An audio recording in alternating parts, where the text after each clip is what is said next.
Much of the discussion in the corporate media over the last few days with regard to the Supreme Court has understandably been about the Supreme Court decision, which ruled that any state bans on same sex marriage are not constitutional and violate the 14th Amendment.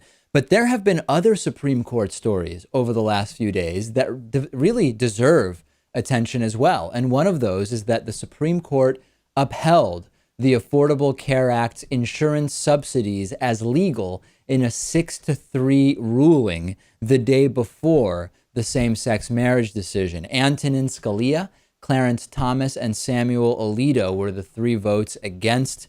Quote, Congress passed the Affordable Care Act to improve health insurance markets, not destroy them, said Chief Justice John Roberts in the court's opinion. This is now multiple times, Lewis, that Chief Justice John Roberts has not gone with what we would assume to be the more conservative or right-wing opinion when it comes to the Affordable Care Act. He must understand the legacy implications here. I think so. I think he can also look at, I don't know if he's looking at what happened to insurance companies after the implementation of the Affordable Care Act. I mean, profits went up. I think he just does not have an ideological problem with it as well. And what does this mean with regard to the Affordable Care Act more broadly? Well, it stands unchanged that the government can continue subsidizing coverage for millions of Americans.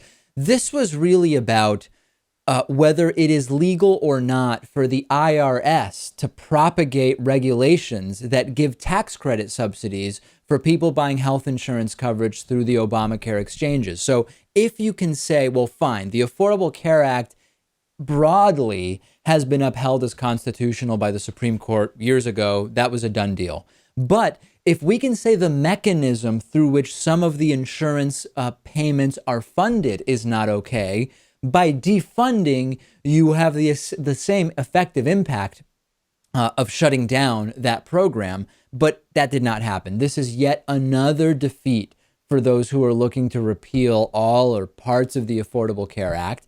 I don't know how long they're going to continue at this point. And this is a huge deal. We now have seen President Obama's legacy with regard to health insurance, quite frankly, sealed, right? This is one of the most contested pieces of legislation. It was initially attacked as communist government control. A majority of Americans saw through that, and they actually have a far more liberal opinion about what the government should be doing. Remember that fair polling shows us that 2/3 or more of Americans believe the government has a right to has a duty to provide a basic level of care to everybody, regardless of ability to pay. The Affordable Care Act is not nearly that progressive. We saw dozens and dozens of repeal attempts by Republicans in the House and Senate. The law withstood those challenges. It was attacked by Republican governors across the country who resisted as long as they could, many ultimately going ahead with the Medicaid expansion because it just made sense and it was good for their states. The Affordable Care Act was challenged and appealed broadly as unconstitutional, ultimately upheld by the Supreme Court. And now it has been challenged and appealed again all the way up to the Supreme Court. And it has been upheld once again. And it's not even that progressive. Yeah, it's not what this country needs. It helps. It has helped to insure many people who needed it.